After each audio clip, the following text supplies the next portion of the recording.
Bismillahirrahmanirrahim. Assalamu alaikum students. My name is Muhammad Usman Salim. I am from UGI Chemistry Department. Students, first year chemistry chapter 10 और आज का हमारा जो lecture है that is measurement of electrode potential.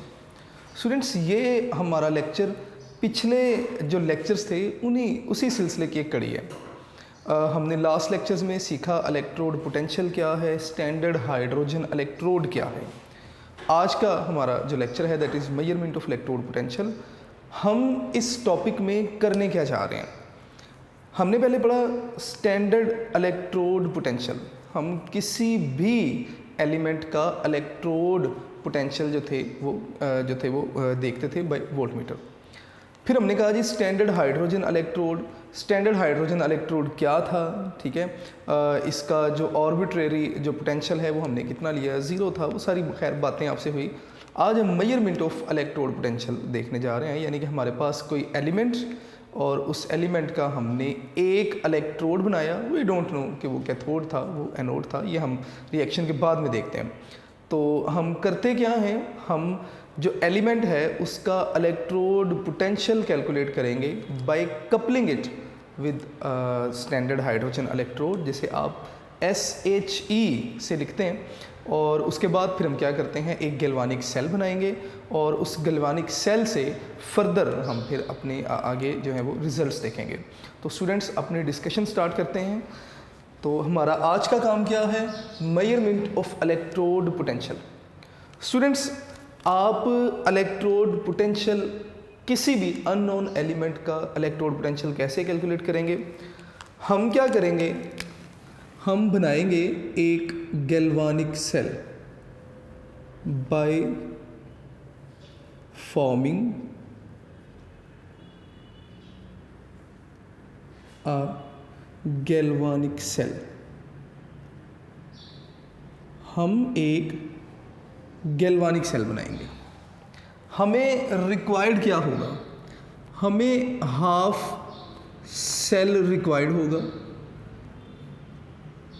मैं यहाँ पे जो रिक्वायर्ड चीज़ें हैं वो लिख रहा हूँ जी. Half cell. हाफ सेल किसका, उस एलिमेंट का जिसका इलेक्ट्रोड पोटेंशियल आप कैलकुलेट करने जा रहे हैं.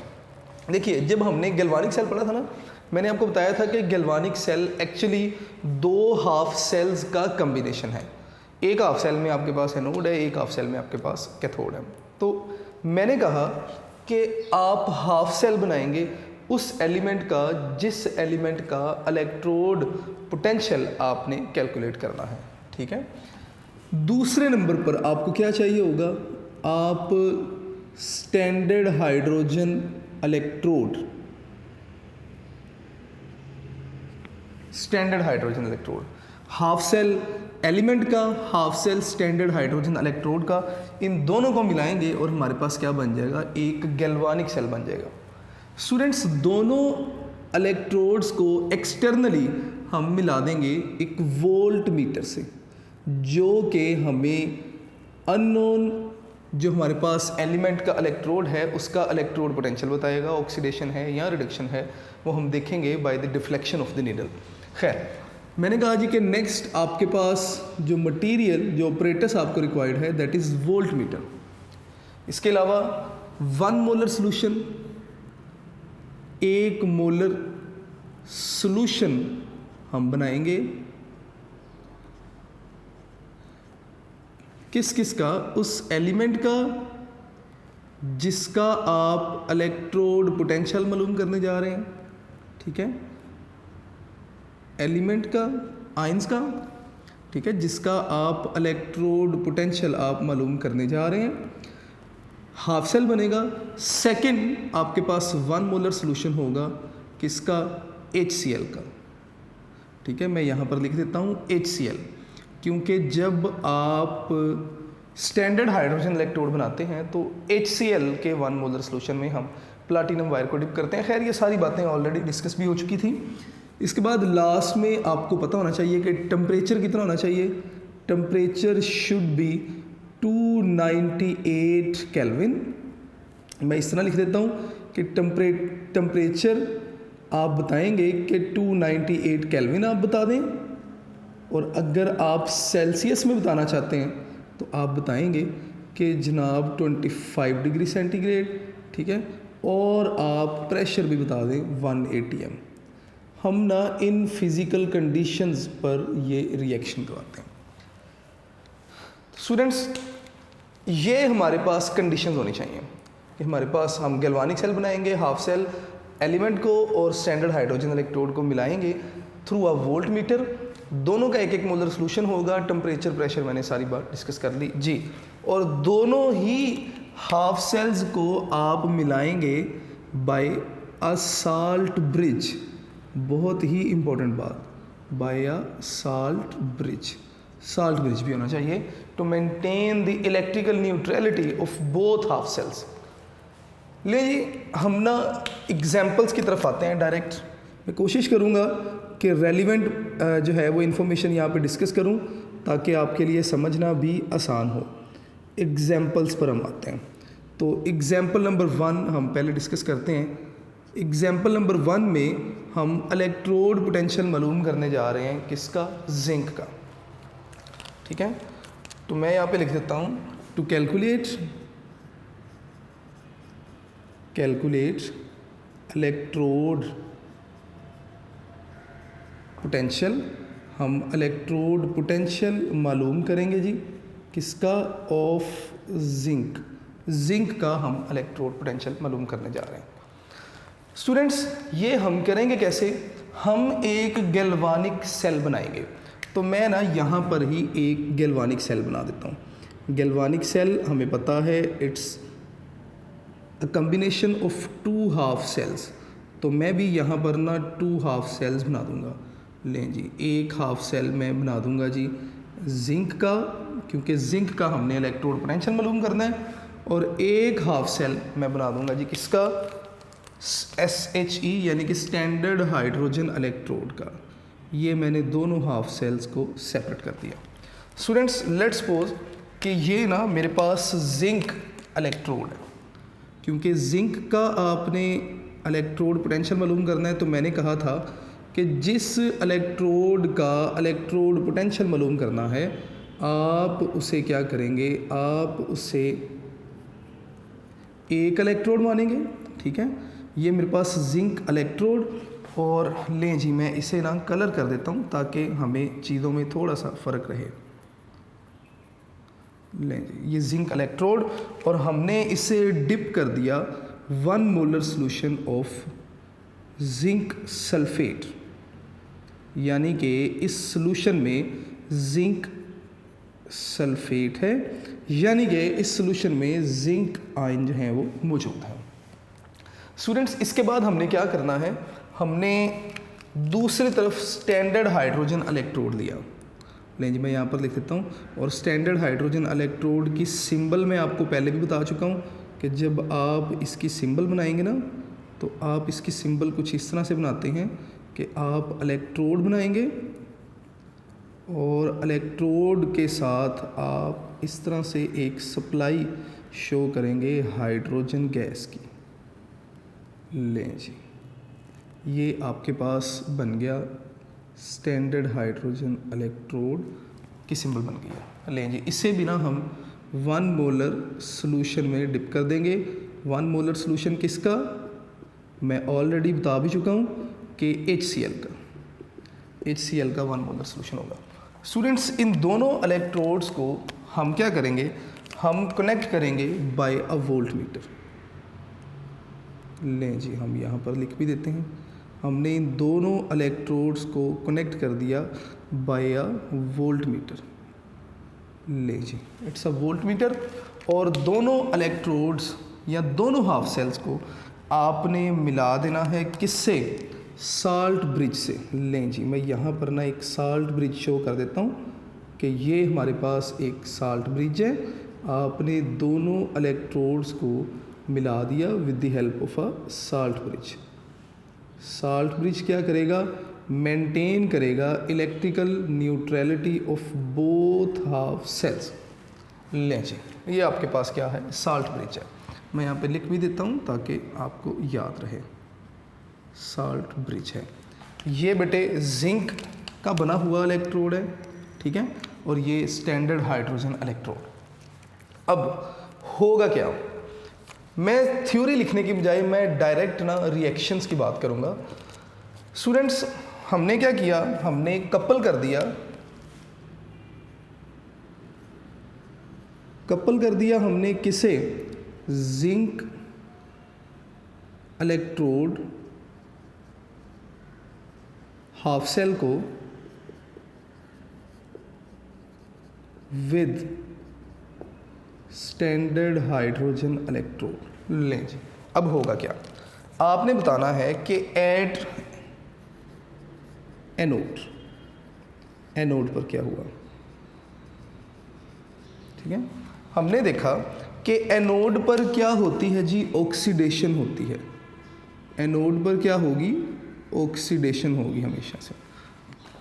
तो हमने देखा कि दोनों में से कौन से इलेक्ट्रोड पर ऑक्सीडेशन हो रही है, जिंक पर ऑक्सीडेशन हो रही थी।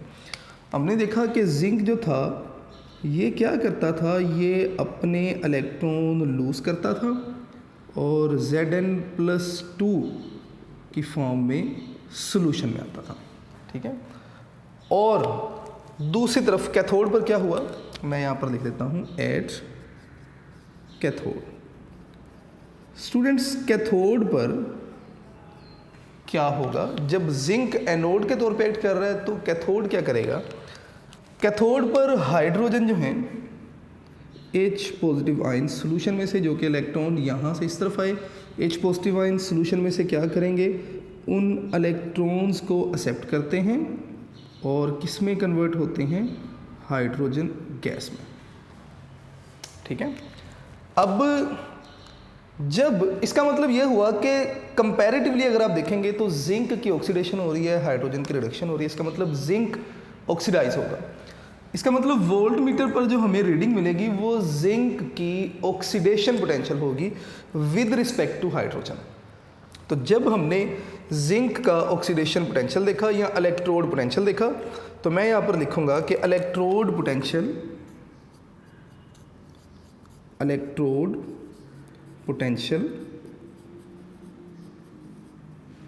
ऑफ जिंक, जो हमें वोल्ट मीटर ने रीडिंग दी, नीडल की डिफ्लेक्शन हमें बताया कि जिंक ऑक्सीडाइज हो रहा है, और इसका जो इलेक्ट्रोड पोटेंशियल है मैं ना उसे E से डिनोट करूँगा। ले जी, ई नोट।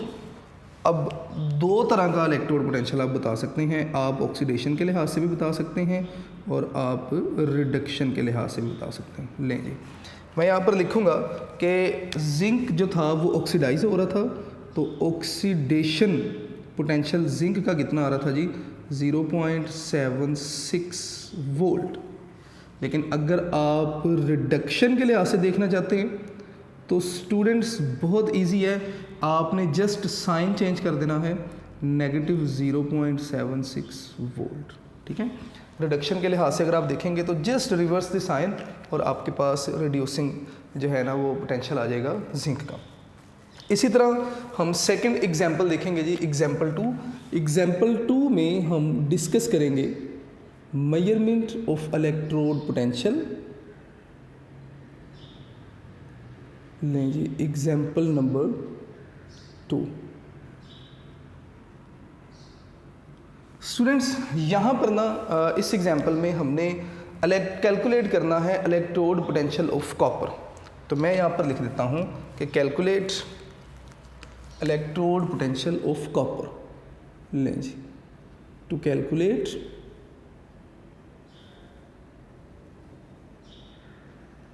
इलेक्ट्रोड पोटेंशियल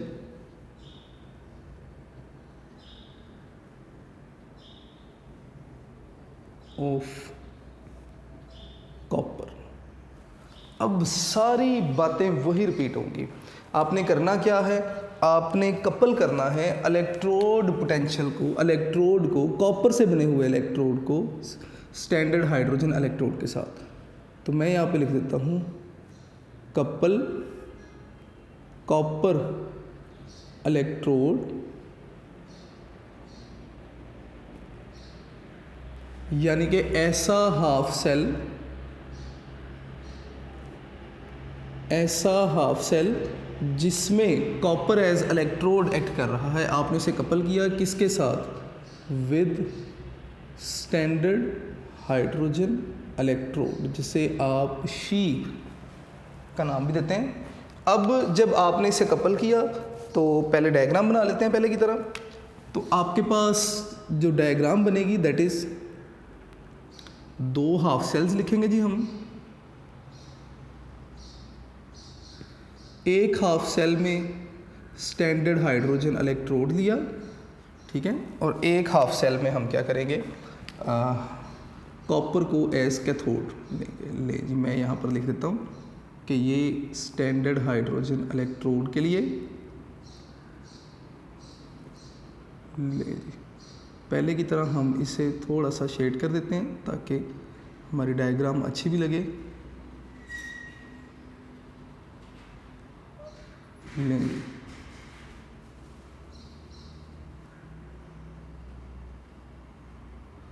और सिंबल हमने बना दी वैसे ही जैसे मैंने पहले आपसे कहा था कि स्टैंडर्ड हाइड्रोजन इलेक्ट्रोड की जो सिंबल है दैट इज़ कि आप यहाँ से हाइड्रोजन गैस की डिलीवरी के बारे में बता देते हैं कि यहाँ से हम हाइड्रोजन गैस को इंजेक्ट करवा रहे हैं इन दिस सेल। लें जी, इसके बाद 1 मोलर सोल्यूशन आपने बता देना है जी किसका है जी, HCl का, ठीक है। लें जी मैं यहाँ पर ना 1 मोलर सोल्यूशन मेंशन कर देता हूँ HCl का। उसके बाद आप बता दें कि ये हाफ सेल जिसमें आपके पास स्टैंडर्ड हाइड्रोजन इलेक्ट्रोड है और जो दूसरा हाफ सेल है इसमें आपने कॉपर को इलेक्ट्रोड बनाया। ले जी मैं यहाँ पर कॉपर बना देता हूँ, ठीक है। अगर आपने कॉपर को एज इलेक्ट्रोड एम्प्लॉय किया तो ओबियसली यहाँ पर जो 1 मोलर सोल्यूशन लेंगे आप वो कॉपर के आयंस का ही होगा। तो यहाँ पर जो आप सोल्यूशन लेंगे इस हाफ सेल में वो जिंक सल्फेट सोल्यूशन होगा और इस हाफ सेल में हमारे पास जो सोल्यूशन है दैट इज़ HCl। स्टूडेंट्स पहले की तरह दोनों इलेक्ट्रोड्स को हमने कनेक्ट कर दिया विद वोल्ट मीटर। दोनों इलेक्ट्रोड्स को हमने कनेक्ट कर दिया वोल्ट मीटर के साथ। ले जी यहाँ पर हम जिंक सल्फेट का जो कंपार्टमेंट है शो कर दिया कि इसमें जिंक सल्फेट का 1 मोलर सोल्यूशन है। दोनों हाफ सेल्स को आपने मिला देना है साल्ट ब्रिज के साथ। लें जी ये साल्ट ब्रिज है जो कि दोनों सॉल्यूशंस की इलेक्ट्रिकल न्यूट्रलिटी को मेंटेन रखेगा। अब वही बातें कि एनोड पर क्या होगा और कैथोड पर क्या होगा। तो मैं यहाँ पर लिखूँगा जी एट एनोड, और हमें पता है एनोड पर हमेशा क्या होती है, ऑक्सीडेशन होती है। तो स्टूडेंट्स जब हमने एनोड पर देखा या हमने देखा कि किसकी ऑक्सीडेशन हो रही थी तो हमें पता चला कि जो हाइड्रोजन है ना, हाइड्रोजन ये क्या करती है, ये 2 इलेक्ट्रॉन लूज करती है और किस में कन्वर्ट हो रही है, 2H पॉजिटिव और सॉल्यूशन में आती जा रही है, ठीक है। तो इसका मतलब ऑक्सीडेशन किसकी हुई, हाइड्रोजन। लें जी ऑक्सीडेशन किसकी हो रही है जी, हाइड्रोजन की। अब हम कैथोड पर देखते हैं एट कैथोड। कैथोड पर क्या हुआ, या कैथोड वो सेल है जहाँ पर क्या होगी, रिडक्शन होगी। तो हमने देखा, सॉरी ये कॉपर का आपके पास सॉल्यूशन होना चाहिए था, मैं यहाँ पे कॉपर सल्फेट लिख रहा हूँ। तो हमने देखा कि ये जो कॉपर से बना हुआ इलेक्ट्रोड है ये क्या करता है, ये सॉल्यूशन में से 2 इलेक्ट्रॉन एक्सेप्ट करता है और इलेक्ट्रोड पर एज कॉपर मेटल डिपॉजिट होता जाएगा। तो कॉपर की क्या हुई, रिडक्शन हुई। अब जब हमने वोल्ट मीटर पर रीडिंग देखी तो हमें वोल्ट मीटर पर जो रीडिंग मिल रही थी, मैं यहाँ पे लिख देता हूँ कि reading on volt meter of volt meter कितनी थी जी? That was 0.34 volt. और नीडल की डिफ्लेक्शन में बता रही थी कि रिडक्शन पोटेंशियल है।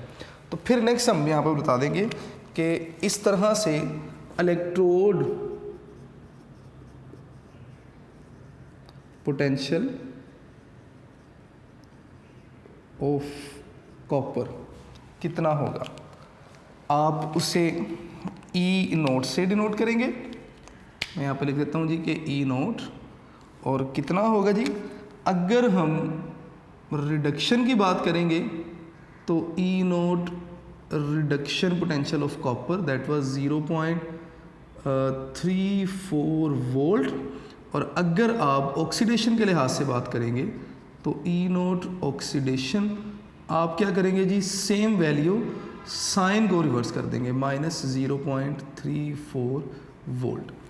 तो इस तरह से हमने जिंक और कॉपर दोनों के इलेक्ट्रोड्स पोटेंशियल की वैल्यू कैलकुलेट कर ली।